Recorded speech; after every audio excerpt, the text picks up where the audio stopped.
My objective in making this video is to set up a structure to appropriately evaluate my current health status, create a plan to maximize my health in the future, and set up an accountability system to hold me accountable to taking the actions we collectively agree upon.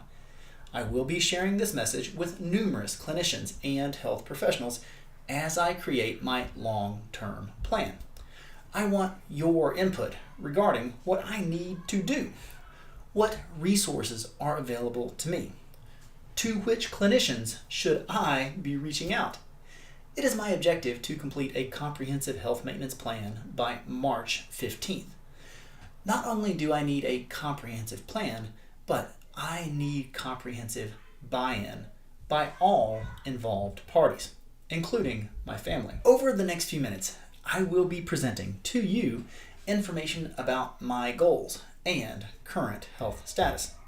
As I do so, I want you to be thinking about how you can use your expertise to impart wisdom to me. Be thinking about accountability.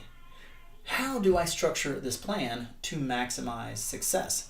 In my opinion, I definitely need a team of clinicians and health professionals assisting me and communicating with each other.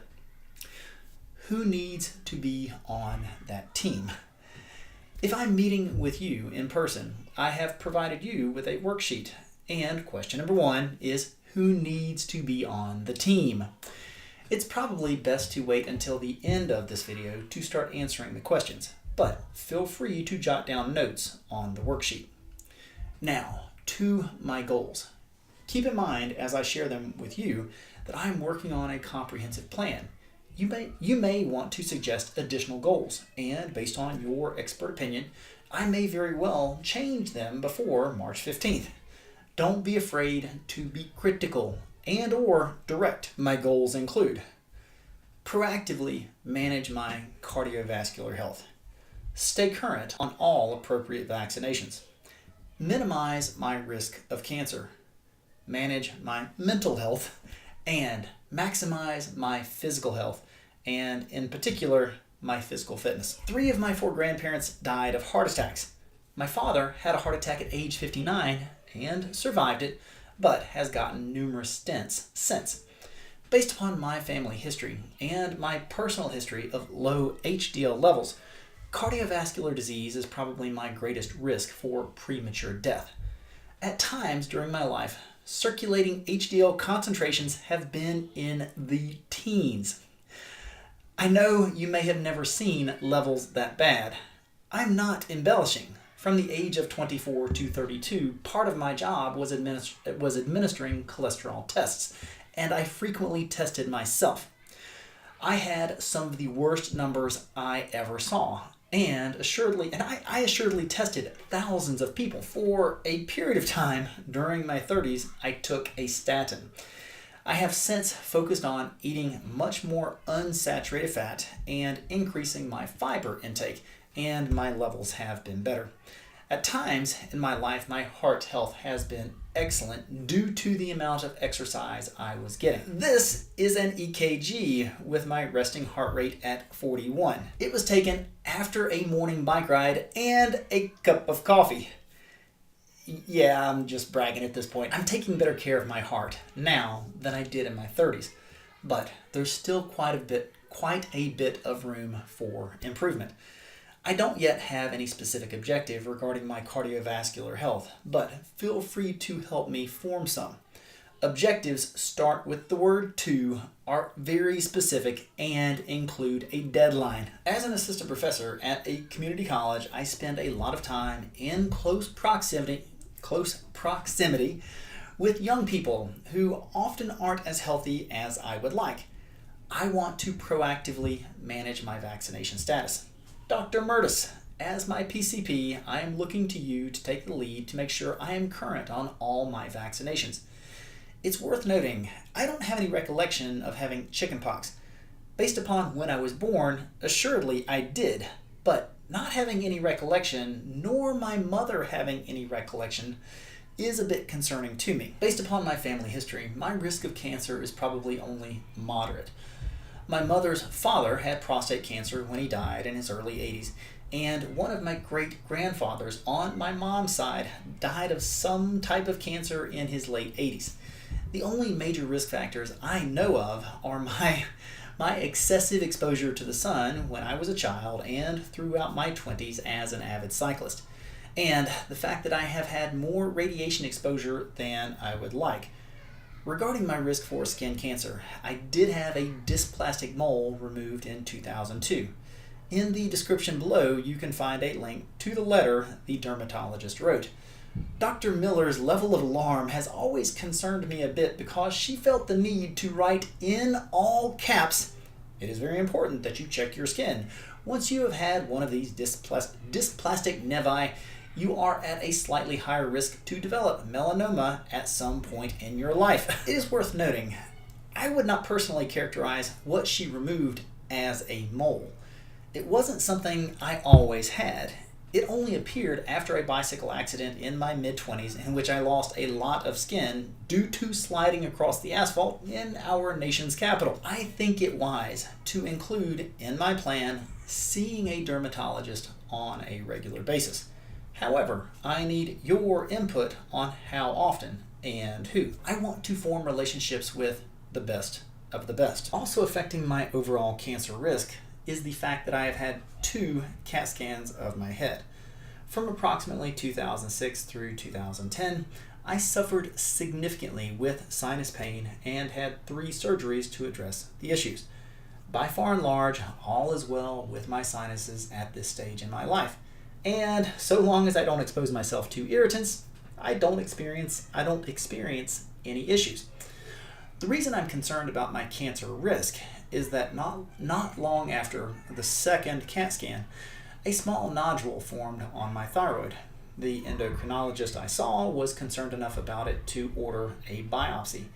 However, it fairly quickly disappeared, and I didn't have a biopsy performed. The endocrinologist cautioned me to only get further head x-rays when they are absolutely necessary. Regarding my mental health, I want to be aggressive in managing it. My mother is 68 years old and is suffering with cognitive issues, in particular short-term memory. The issues are negatively impacting her quality of life and impacting the lives of her loved ones. I want to be very clear in conveying I have no intention of being a burden to my loved ones. All 3 of my grandparents had, or at least all 3 3 that I had the pleasure of knowing, suffered with cognitive decline starting in their 70s. Cognitive decline makes life difficult for everyone involved. I want to manage my aging brain as best as I possibly can. I'm especially interested in the research that is being done on the relationship between the family of herpes viruses and Alzheimer's disease. In particular, the herpes viruses that cause Rosella. Dr. Murtis, I want to ask you to research this topic and to become well-versed in the current research. I'm not necessarily asking you to become an expert, but I do want to know that you know enough about this topic to direct me to the best of the best experts. I'm willing to travel anywhere and talk to any doctor who understands its pathogenesis. As a bit of an expert myself on anatomy and physiology, the relationship between infection and neural damage makes sense. I periodically suffer with cold sores. My mother periodically suffers with cold sores. Both of her parents periodically suffered with cold sores. Both of her parents had shingles. It's worth asking, does my genetic code put me at risk? Other people get HSV1 when they're kids and it never comes back. Other people get VZV and it never comes back as shingles. People from my genetic lineage can't keep the herpes virus suppressed. And it just so happens that my family members who had the most recurrences of cold sores suffered the worst with cognitive decline. Could there be a relationship between my family's ability to fight off a specific family of viruses and our risk for Alzheimer's? It's a question worth asking, and whatever the cause is, It's a really important question. It's really an important question. Oh no, what's going on? I will be actively fighting, and I especially want your help on this one. Let's do some research. Let's come up with some objectives. Let's keep me sane. The last area I want to address is my physical health.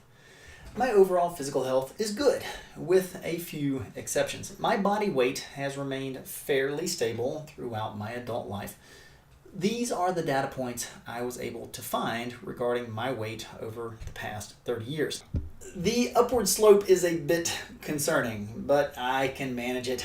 I just need people holding me accountable to my objectives. I personally find that I am most comfortable at a body fat percentage of about 8.5. My current body fat percentage is 12.5. I'm currently carrying around 158 pounds of lean mass and 22.5 pounds of fat. To get to 8.5% body fat, I need to lose 8.9 pounds of fat.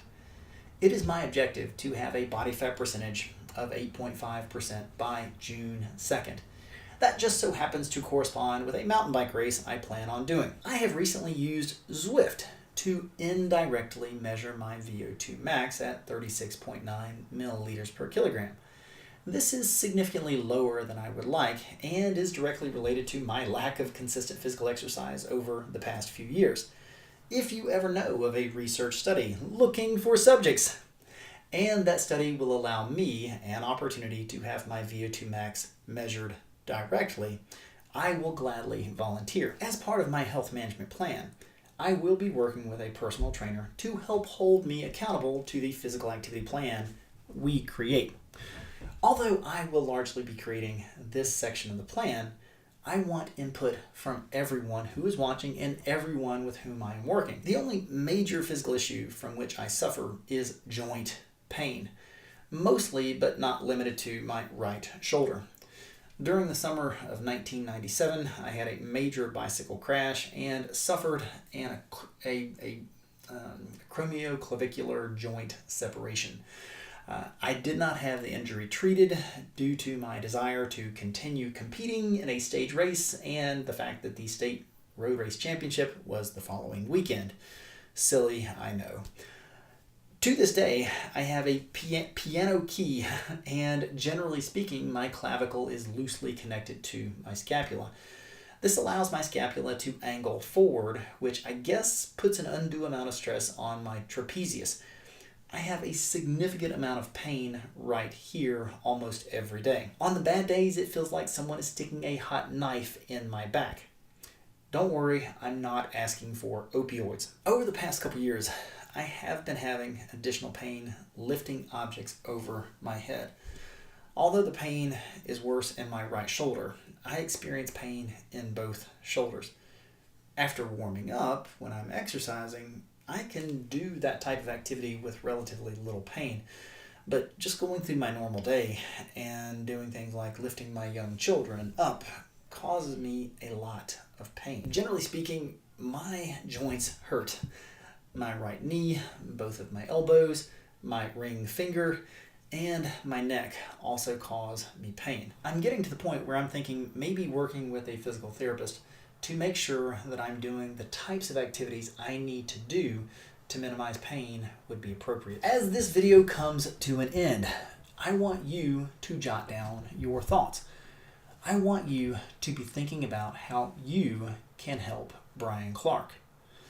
Sleep on it. Jot down some more notes tomorrow, or just any time that a thought pops into your mind about how you can help. Between now and early March, we are going to create a plan. I'll be making a follow-up appointment with Dr. Murtis, at which time the very specific plan will be finalized. And moving forward, each spring, I plan to revisit the plan. Thank you for your help. Now let's get to work.